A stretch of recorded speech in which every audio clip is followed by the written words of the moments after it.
নদিয়ার ভয়াবহ অগ্নিকাণ্ড, আগুনে পুড়ে ছারখার হয়ে গেল লক্ষ লক্ষ টাকার কাছের আসবাবপত্র। ঘটনাস্থলে দমকলের দুটি ইঞ্জিন। আবারও ভয়াবহ অগ্নিকাণ্ড নদিয়ার শান্তিপুরে, আগুনে পুড়ে ছারখার হয়ে যায় পরপর দুটি কাঠের দোকান। ক্ষয়ক্ষতির আশঙ্কা প্রায় কয়েক লক্ষ টাকার কাছের আসবাবপত্র। ঘটনায় তীব্র চাঞ্চল্য ছড়িয়েছে এলাকায়। আগুন নিয়ন্ত্রণের জন্য দমকলের দুটি ইঞ্জিন আসে ঘটনাস্থলে। এরপর দীর্ঘ প্রচেষ্টায় আগুন নিয়ন্ত্রণে নিয়ে আসে দমকল বাহিনীর কর্মীরা। জানা যায়, নদিয়ার শান্তিপুর পাওয়ার হাউস সংলগ্ন রাস্তার পাশে একাধিক কাঠের দোকান। শুক্রবার 1:40 নাগাদ হঠাৎই একটি দোকানে আগুন লেগে যায়। এরপর আগুনের তীব্রতা ছড়িয়ে পড়তে পাশের একটি কাঠের দোকানে আগুন লাগতে শুরু করে। স্থানীয় মানুষেরা জল ঢেলে আগুন নেভানোর চেষ্টা করে, ততক্ষণে পুড়ে ছাই হয়ে যায় লক্ষ লক্ষ টাকার কাঠের আসবাবপত্র। দমকলের অফিসে খবর দিলে ঘটনাস্থলে ছুটে আসে দমকল বাহিনীর কর্মীরা। পাশাপাশি শান্তিপুর থানার পুলিশ এসে কার্যত উদ্ধার কার্যে হাত লাগায়। লাগলো কি জানতে পারলেন এবং কি কি ক্ষয়ক্ষতি হয়েছে?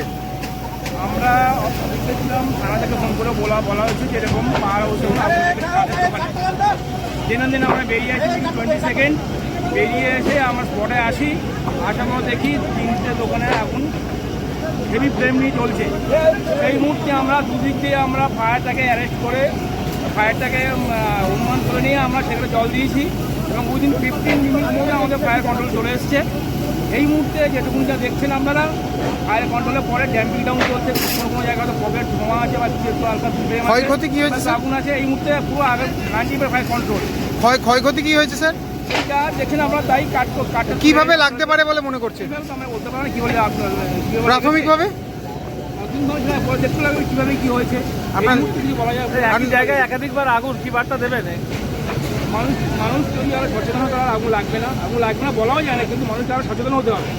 এই শীতকালের দিনে অন্তত বেশি করে যেগুলো হাইলি ইনফ্লুয়েন্সিবল জিনিস, যেহেতু কাঠ এখানে এটা খুবই দাহ্য পদার্থ, ভীষণ দাহ্য পদার্থ, এর থেকে যাতে আশেপাশে কোনোভাবে আগুন না জ্বালানো হয় বা এখানে কোনো বিড়ি বা সিগারেট খেয়ে কেউ ফেলে দিয়ে তখন তো আগুন লাগতে পারে। এই সবগুলো মানুষ জানে, আমরা সবসময় বলি, মানে জানাই মানুষদের, তারপরেও আগুন লেগে যায়। আশা করি এনারা এই আগুনের লাগা থেকে সতর্ক নিশ্চয় আরও বেশি সতর্ক হবেন, এই আশা রাখি। আরও ইঞ্জিন কি বলা হয়েছে? হ্যাঁ, আরও ইঞ্জিন আমাদের অলরেডি এসে গেছে, প্রায় কৃষ্ণনগর থেকে বলা টোটাল কটা ইঞ্জিন আসলো স্যার? আপাতত একটা আছে, একটা ইঞ্জিন চলে যাচ্ছে হয়তো। কি নাম আপনার? আমি OC Shantipur fire S Chakraborty. কিভাবে দেখলেন, কি হয়েছিল?